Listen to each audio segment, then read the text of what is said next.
Good morning students. इस video में आप देखोगे 11th क्लास का एंजाइम वाला टॉपिक कि एंजाइम क्या है और ये कैसे काम करते हैं। तो हमारा जो टॉपिक है वो क्या है, enzymes.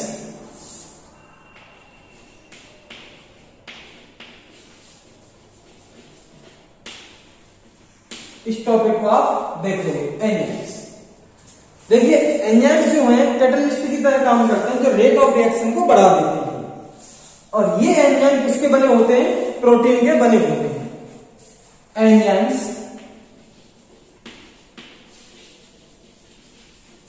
Are made by protein. Enzymes जो हैं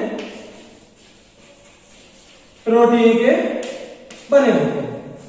पहली बात, जितने भी सारे एंजाइम्स हैं वो प्रोटीन के बने होते हैं एक्सेप्ट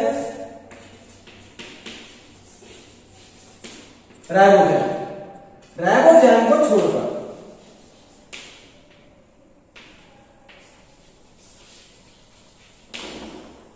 एक्सेप्ट राइबोसोम।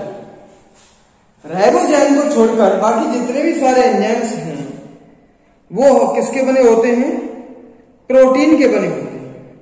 क्योंकि राइबोसोम जो है आरएनए का पार्टिकल है, आरएनए है जो कैटलिस्ट की तरह काम करता है। यानी कि राइबोसोम न्यूक्लिक एसिड है। न्यूक्लिक एसिड आपको पता है दो तरीके के होते हैं, डीएनए और RNA. Deoxy ribo nucleic acid और राइबो न्यूक्लिक एसिड। तो ये जो राइबो न्यूक्लिक एसिड आरएनए है ये भी कभी कभी कैटलिस्ट की तरह काम करता है, एंजाइम की तरह काम करता है, जो रेट ऑफ रिएक्शन को बढ़ा देता है।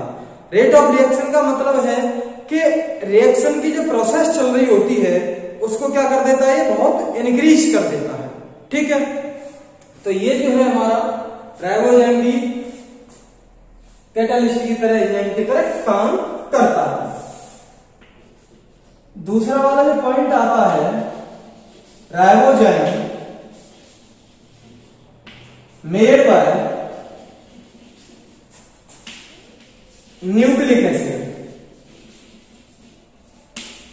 न्यूक्लिक एसिड, और वो वाला न्यूक्लिक एसिड कौन सा है, आरएनए, राइबो न्यूक्लिक एसिड। ठीक, which act as catalyst, which act as catalyst। वो कैटलिस्ट की तरह काम करता है।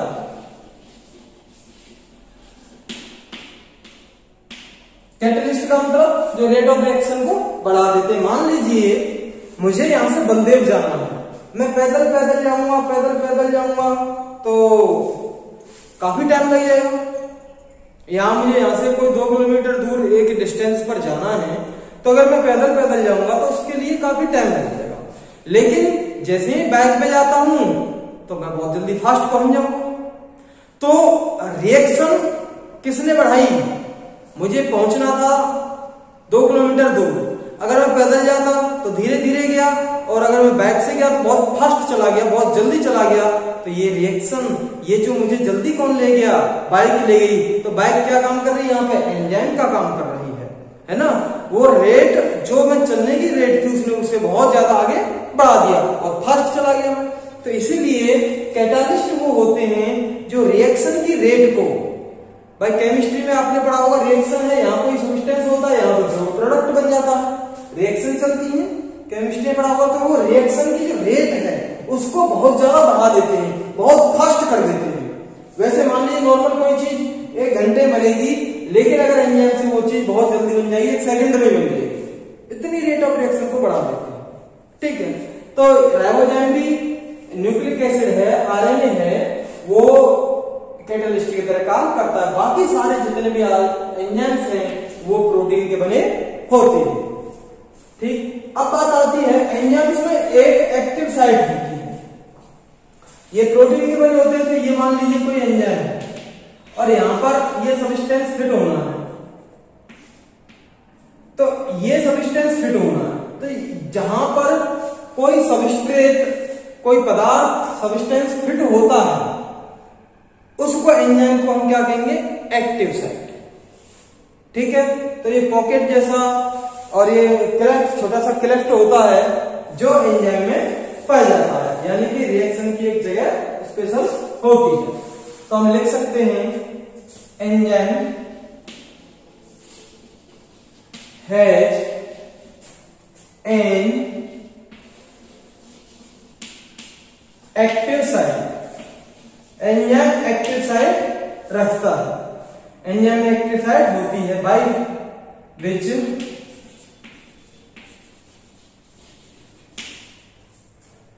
सबस्ट्रेट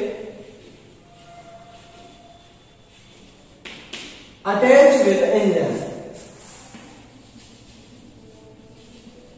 attached with enzyme, जिससे कि सबस्ट्रेट एंजाइम से अटैच हो सके, उसको हम क्या कहेंगे, एक्टिव साइट। ठीक, ये बात हो गई आपकी। अब जो हमारी बात आती है कि केमिकल रिएक्शंस होती कैसे हैं। नॉर्मल आप देखेंगे, एक हम ओवरव्यू ले रहे हैं केमिकल रिएक्शन। केमिकल रिएक्शन में आपने क्या देखा होगा, ये देखते हैं कि कोई ये सबस्ट्रेट होता है, ये सबस्ट्रेट, और वो कुछ और में कन्वर्ट हो जाता है जिनको हम क्या कहेंगे, प्रोडक्ट कहते हैं। सबस्ट्रेट है और वो जिसमें जिस प्रोडक्ट में, जिस सब्सटेंस में, जिस पदार्थ में कन्वर्ट होता है, बदल जाता है रिएक्शन होने के बाद, उसको हम क्या कहेंगे, प्रोडक्ट कहेंगे। जैसे एक एग्जांपल है, CO2 plus H2O, CO2 plus H2O, और ये किसमें कन्वर्ट हो रहे हैं, H2CO3 कन्वर्ट हो रहे हैं। तो ये हमारा क्या हुआ, CO2 और H2O क्या हुआ, सबस्ट्रेट हुआ, CO2 और H2 सबस्ट्रेट हुआ, और ये किसमें कन्वर्ट हो रहा है, H2CO3, यानी कि कार्बोनिक एसिड। ये है कार्बन डाइऑक्साइड, ये है वाटर। कार्बन डाइऑक्साइड और वाटर को जब हम मिलाते हैं तो क्या बन जाता है, वो कार्बोनिक एसिड बन जाता है। तो ये अगर बिना एंजाइम के यहां पर दोनों को मिलाया जाए, बिना एंजाइम के दोनों को मिलाया जाए, तो लगभग 1 घंटे में 200 मॉलिक्यूल ही बनते हैं। ठीक है, तो अगर बिना हम एंजाइम के मिलाएंगे तो 1 घंटे में कितने मॉलिक्यूल बनते हैं, मात्र 200 मॉलिक्यूल ही बनते हैं। अब यहां पर एक एंजाइम डालते हैं जो इन दोनों को मिलाकर ये जल्दी बना सके, उसका नाम है carbonic anhydrase. Carbonic anhydrase.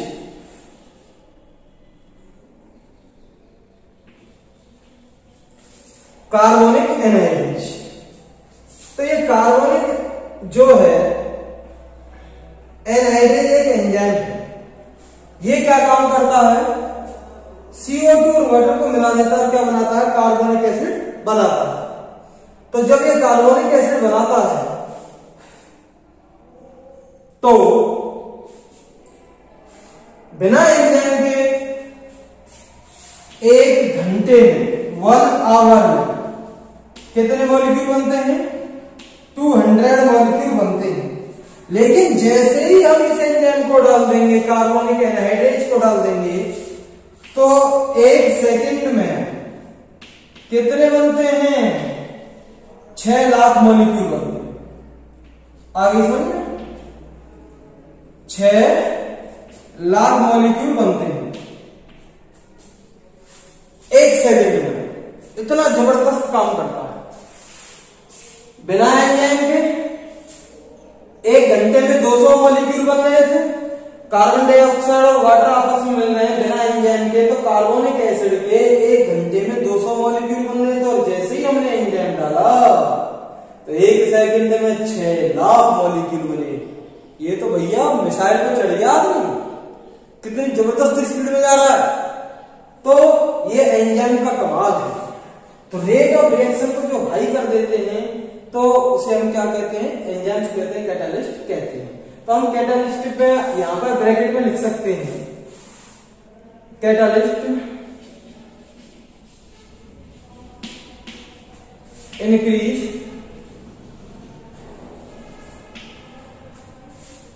Rate of reaction, किसी रिएक्शन की रेट को वो इंक्रीज कर देते हैं, हाई कर देते हैं। ठीक, अब ये जो बात आती है कि रिएक्शन की जो रेट होती है उसको आप कैसे आइडेंटिफाई करोगे। रेट ऑफ रिएक्शन, जो हमारा टॉपिक आएगा आगे वाला, वो कौन सा है, रेट ऑफ रिएक्शन।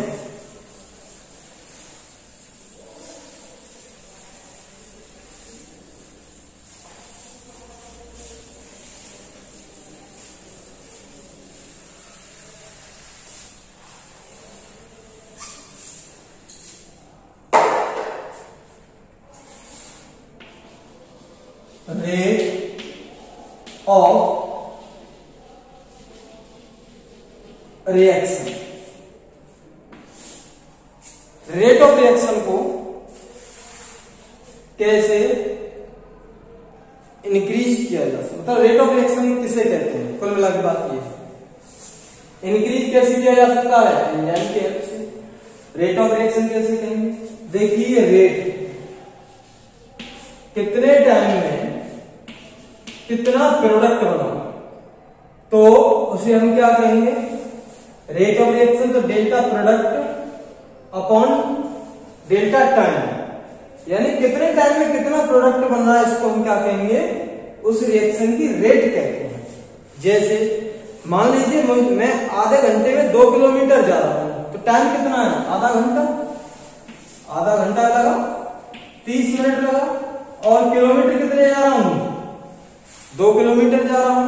तो इसका मतलब रेट ऑफ रिएक्शन हमारी क्या निकल के आ जाएगी, यहां मीटर के हिसाब से अगर देखेंगे, चल 2 किलोमीटर मान लें, तो रेट ऑफ रिएक्शन क्या निकल के आ जाएगी, 1/15, यानी 15 किलोमीटर में 15 मिनट में 1 किलोमीटर जा रहा हूं। तो अगर मान लीजिए कि मैं बाइक पर हूं और 2 किलोमीटर में 2 मिनट में चला जाता हूं बाइक पे, रेस, तो रेट ऑफ रिएक्शन क्या निकल के आ जाएगी, 1 किलोमीटर जा रहा हूं मैं, 1 मिनट में जा रहा हूं। तो यानी कि टाइम कम लगेगा, डिस्टेंस तो वही है, फर्क कितना लगा हमारे टाइम का। वहां पर पहुंचने में 30 मिनट लग रही थी और यहां पर पहुंचने में 2 मिनट लगेंगे। तो रेट ऑफ रिएक्शन यहां 1/15 मिल रहा था, यहां 1/1 आया। तो रेट ऑफ रिएक्शन किस बात पे डिपेंड करती है कि प्रोडक्ट बनने में कितना टाइम लगता है। अगर कम टाइम लगता है तो इसका मतलब रेट बहुत ज्यादा है, बहुत जबरदस्त स्पीड चल रही है। कोई प्रोडक्ट बनने में अगर ज्यादा टाइम लग रहा है तो इसका मतलब है कि जो रिएक्शन है बहुत धीमे चल रही है, सीधी सी बात ये है।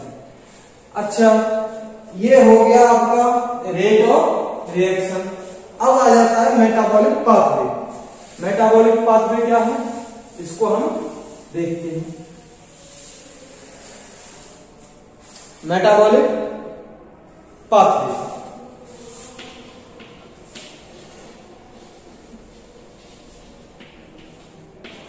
मेटाबॉलिक पाथवे, देखिए भैया, मेटाबॉलिक पाथवे एक ऐसा पाथवे रिएक्शन की बहुत ज्यादा श्रृंखला है, सीक्वेंस है। पहले मैं बलदेव गया, या फिर बड़े बड़े शहर देख लीजिए आप, नहीं जाने छोटे। पहले मैं मथुरा में खड़ा हूं, पहले मैं अलीगढ़ गया, फिर मैं आगरा गया, फिर मैं फिरोजाबाद गया, फिर मैं लखनऊ गया। तो हर बार कहीं ना कहीं जा रहा हूं, पहले कोई रिएक्शन कंप्लीट की, पहले मैं अलीगढ़ गया, पहली रिएक्शन कंप्लीट हो गई, अब अलीगढ़ से आगरा जा रहा हूं, दूसरी रिएक्शन चालू हो गई, आगरा पहुंच गया, दूसरी रिएक्शन खत्म हो गई। तो इस तरह हमारी बॉडी में सबस्ट्रेट होता है, कोई ये कोई सबस्ट्रेट, सबस्ट्रेट से कोई प्रोडक्ट बन जाएगा भाई। रिएक्शन में ये तो होता है सबस्ट्रेट से प्रोडक्ट बनता है। अब ये जो प्रोडक्ट है किसी दूसरी रिएक्शन का क्या काम करेगा, सबस्ट्रेट काम करेगा और वो क्या बन जाएगा, फिर प्रोडक्ट बन जाएगा। ठीक भाई, पहले इस सब्सटेंस से ये चीज बनी, अब इससे कोई और चीज बनेगी, जब इससे कोई और चीज बनेगी तो यहाँ पर रिएक्शन चलेगी, तो ये सबस्ट्रेट की तरह काम करेगा, फिर प्रोडक्ट बन जाएगा। और इससे कोई और आगे काम होना है, आगे कुछ बननी है, तो इसका मतलब इससे कुछ और आगे रिएक्शन चलनी है, तो ये प्रोडक्ट होगा। जब ये यहाँ पर प्रोडक्ट बनेगा तो जो रिएक्शन में पार्टिसिपेट करता है उसको हम क्या कहेंगे, सबस्ट्रेट कहेंगे। तो इसका मतलब ये हमारा क्या बन जाएगा, सबस्ट्रेट बन जाएगा, ये सबस्ट्रेट बन जाएगा और वो प्रोडक्ट बनेगा। नॉर्मल ये ऐसे याद रखें, मैंने आपको पहले बताया है सबस्ट्रेट है और ये होता है प्रोडक्ट। ये जो तीर का सा जो निशान है, एरो का जो निशान है, इससे पहले जो होता है उसे सबस्ट्रेट कहते हैं, इसके बाद में होता है उसे हम क्या कहेंगे, प्रोडक्ट कहेंगे। यानी कि रिएक्शन से पहले जो मटेरियल होता है उसे हम सबस्ट्रेट कहते हैं, रिएक्शन से पहले जो कुछ होता है उसे सबस्ट्रेट कहेंगे, रिएक्शन के बाद जो मटेरियल बनता है उसको हम क्या कहेंगे, प्रोडक्ट कहेंगे। रिएक्शन से पहले ये सबस्ट्रेट था, रिएक्शन से पहले क्या बना, प्रोडक्ट बना। अब हम इस रिएक्शन की बात कर रहे हैं, इस रिएक्शन से पहले ये क्या होना चाहिए, इस रिएक्शन का तो सबस्ट्रेट होना चाहिए और इस रिएक्शन का ये प्रोडक्ट होना चाहिए। लेकिन जब हम इस रिएक्शन की बात करेंगे, इस रिएक्शन से पहले का जो मटेरियल होगा उसे हम क्या कहेंगे, सबस्ट्रेट, तो ये सबस्ट्रेट होगा और रिएक्शन के बाद का जो मटेरियल है वो क्या होगा, हमारा प्रोडक्ट होगा। तो जब मैनी रिएक्शंस एक के बाद एक चलती चली जाती हैं तो इसको हम क्या कहेंगे, मेटाबॉलिक पाथवे। नेक्स्ट चैप्टर में रेस्पिरेशन एंड प्लांट्स में मैं आपको बताऊंगा कि कैसे ग्लूकोज 10 रिएक्शन के बाद पायरुविक एसिड बनता है। ये हमारे एक एग्जांपल है, हम जब सांस लेते हैं श्वसन में, रेस्पिरेशन में ग्लूकोज होता है और वो एनर्जी देता चला जाता है, एनर्जी देता है ग्लाइकोलाइसिस प्रोसेस में और वो क्या बनता है, पायरुविक एसिड बनता है। ये आपके पायरुविक एसिड है, ग्लाइकोलाइसिस है, ये आपके थोड़े नए शब्द होंगे आपके लिए, ये हम पढ़ेंगे चैप्टर 14 में। लेकिन मैंने एक एग्जांपल दिया है यहाँ मेटाबॉलिक पाथवे का कि कैसे पहले कोई एक सब्सटेंस बना, एक पहले कोई एक प्रोडक्ट बना, फिर एक रिएक्शन हुई, फिर उसके बाद दूसरी रिएक्शन हो रही है, फिर तीसरी रिएक्शन हो रही है, ऐसे रिएक्शन होती चली जाती हैं और 10 रिएक्शन के बाद हमारा क्या बना था, ग्लूकोज से पायरुविक एसिड बना था। तो उसको हम क्या कहेंगे, मेटाबॉलिक पाथवे। ठीक, तो हम लिख सकते हैं यहाँ पे मेटाबॉलिक पाथवे की डेफिनेशन क्या होगी, when reactions run one after another। जब रिएक्शंस रन होती हैं एक के बाद एक, then hence this pathway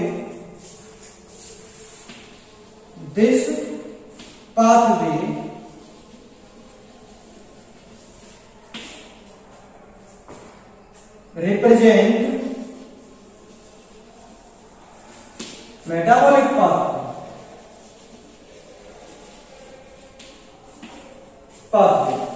इस ये पाथवे क्या रिप्रेजेंट करता है, मेटाबॉलिक पाथवे रिप्रेजेंट करता है। यानी कि ये पाथवे क्या कहलाता है, मेटाबॉलिक पाथवे कहलाता है। ठीक है, ये बात हमारी हो गई है। अब जो हमारा जो नेक्स्ट जो टॉपिक आता है वो हमारा क्या है कि देखिए एंजाइम की हेल्प से रिएक्शन कैसे चल रही है उसको हम देखेंगे। एंजाइम की हेल्प से रिएक्शन कैसे रन कर रही है उसको देखते हैं।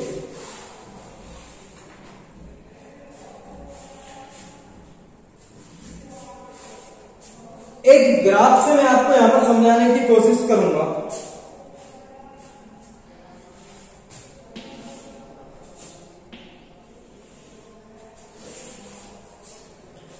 ये जो ग्राफ है ये रिप्रेजेंट करता है ये वाला potential energy, potential energy,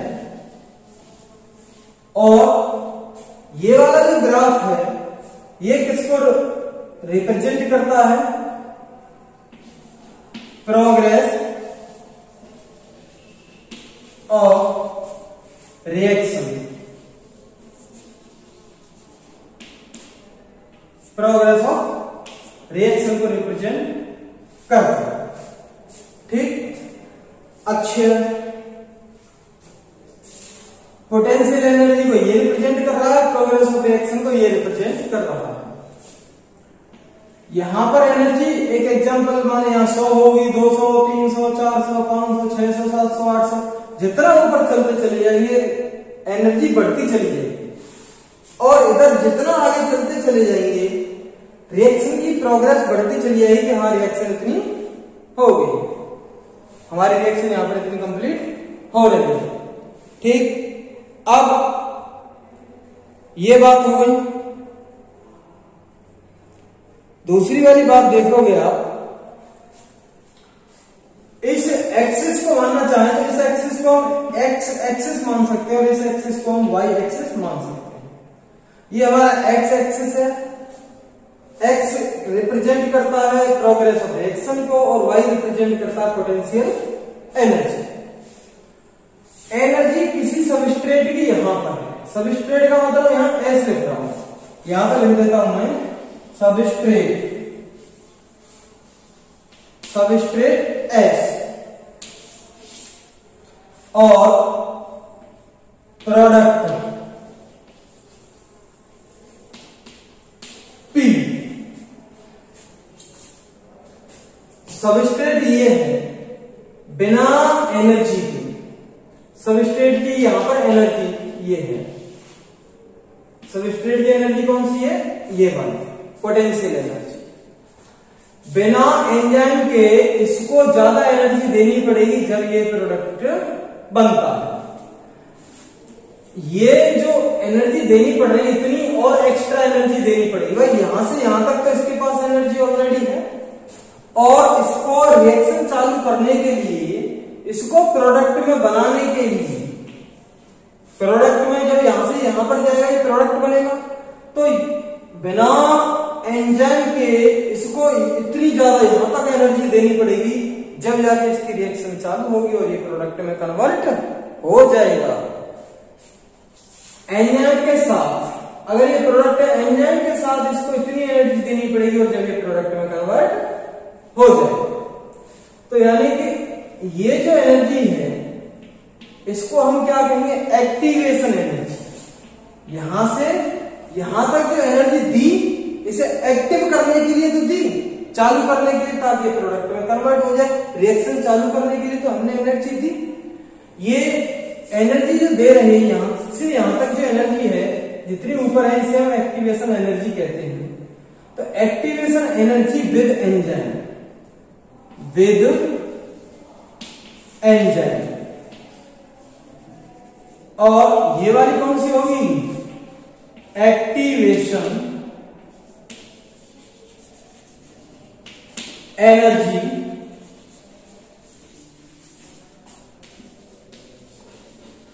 without enzyme.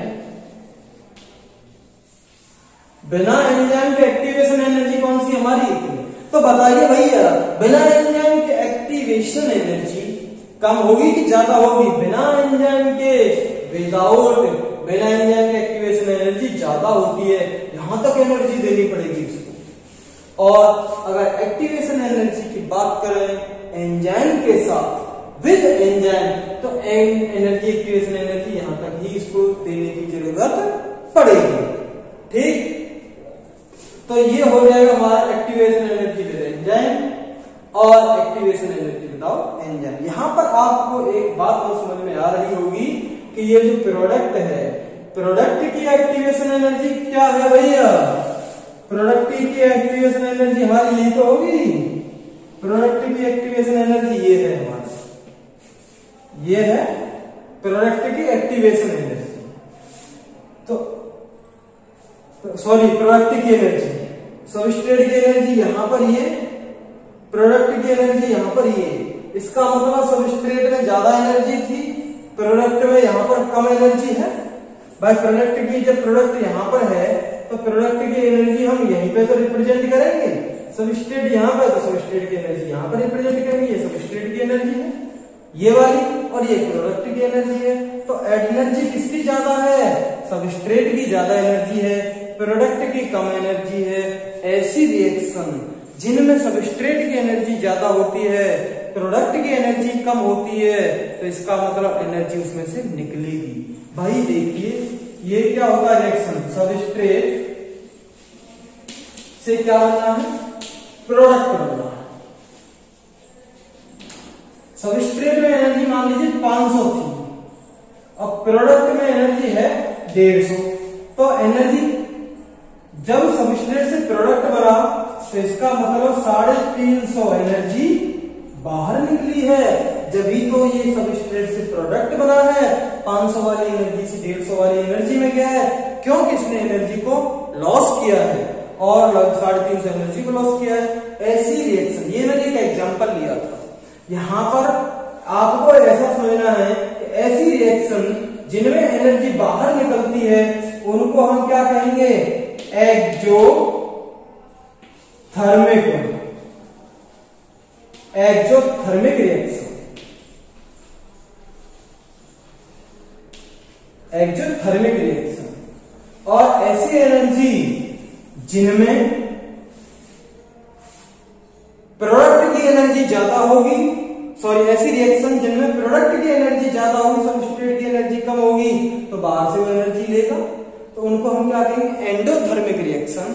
जिन रिएक्शन में एनर्जी कंज्यूम्ड होती है उनको हम एंडोथर्मिक रिएक्शन कहते हैं। जिन रिएक्शन में एनर्जी रिलीज होती है, रिलीज हो रही है बाहर की तरफ, उनको हम एक्सोथर्मिक रिएक्शन कहते हैं। तो ये हमारी एक्सोथर्मिक रिएक्शन है। भाई सबस्ट्रेट से एनर्जी प्रोडक्ट में कम है, तो ये हमारी एक्सोथर्मिक रिएक्शन हुई। तो देखिए, तो एंजाइम के साथ जो रिएक्शन चलती है उनको एक बार एनर्जी देने की जरूरत पड़ती है, एक्टिवेशन एनर्जी। एक्टिवेशन का मतलब एक्टिव करने के लिए इतनी एनर्जी दे दो, फिर जैसे नया सबस्ट्रेट जो आएगा वो यहां से यहां तक एनर्जी तो मिल रही है, उस एनर्जी को वो यूज कर लेगा। तो एक बार हम एनर्जी देंगे, रिएक्शन चलती चली जाएगी, चलती चली जाएगी, जब तक हमारा सबस्ट्रेट रहेगा, जब तक रिएक्शन चलती चली जाएगी। आगे उसे बार बार एनर्जी देने की जरूरत नहीं पड़ेगी, क्योंकि यहाँ पे इस रिएक्शन में इनमें खुद ही एनर्जी निकल रही होती है। अगली रिएक्शन के लिए वो इसी एनर्जी को यूज कर लेता है। एक्टिवेशन एनर्जी, थोड़ी सी एक्टिवेशन चाहिए, फिर वो निकालेगा एनर्जी, फिर अगली वाली रिएक्शन आएगी, उसके लिए वो एक्टिवेशन एनर्जी की तरह काम करेगी। ठीक है, तो ये जो हमारी कहानी जो होती है, घटना जो होती है, इसको हम क्या कहेंगे भैया? कि एंजाइम एनर्जी की हेल्प से कैसे काम करता है। तो ये हमारी बात थी। तो इस वीडियो में हमने देखा कि एंजाइम क्या होता है, वो किससे मिलकर बनता है। जो रेट ऑफ रिएक्शन को ज्यादा कर देता है उसे हम कैटालिस्ट एंजाइम कहते हैं। राइबोजाइम जो था वो न्यूक्लिक एसिड का बन रहा है, बाकी सारे एंजाइम किसके बन रहे हैं? प्रोटीन के बन रहे हैं। हमने एक्टिव साइड देखी, जहां पर सबस्ट्रेट एंजाइम से चिपक जाता है उसे हम क्या कहेंगे? क्या कहेंगे उसको? हम एक्टिव साइड कहेंगे। हमने रेट ऑफ रिएक्शन के बारे में देखा, कैसे रिएक्शन ज्यादा होती है, कैसे एंजाइम्स बिना एंजाइम्स के कोई मॉलिक्यूल। हमने एक एग्जांपल देखा, कार्बन डाइऑक्साइड और वाटर को बिना एंजाइम के 1 घंटे में 200 मॉलिक्यूल ही बना पाते हैं, लेकिन जब एंजाइम जुड़ जाता है तो 1 सेकंड में 6 लाख मॉलिक्यूल बनते हैं। तो किस तरह एंजाइम की हेल्प से रेट बहुत जबरदस्त हो जाती है, आगे होगी, रेट बहुत तेज हो जाती है रिएक्शन की। अब उसके बाद हमने ये एक्टिवेशन एनर्जी के बारे में समझा। तो उम्मीद है आपको वीडियो पसंद आया होगा, आपको ये सारी चीजें समझ में आ गई होंगी। आपसे मिलते हैं नेक्स्ट वीडियो में। Thank you very much for watching this video. YouTube channel मेरा टॉपर्स ट्यूब है। अगर आपको चैनल पर पसंद आता है तो दोस्तों आप चैनल को सब्सक्राइब कर सकते हैं, लाइक कर सकते हैं, कमेंट कर सकते हैं। आपका स्वागत है my toppers tube. This is my YouTube channel. अच्छा सुनो, सब्सक्राइब करते वक्त ना घंटी बजा देना, ताकि जब मैं ऑनलाइन आऊं तो तुम्हारे फोन की भी घंटी बजे।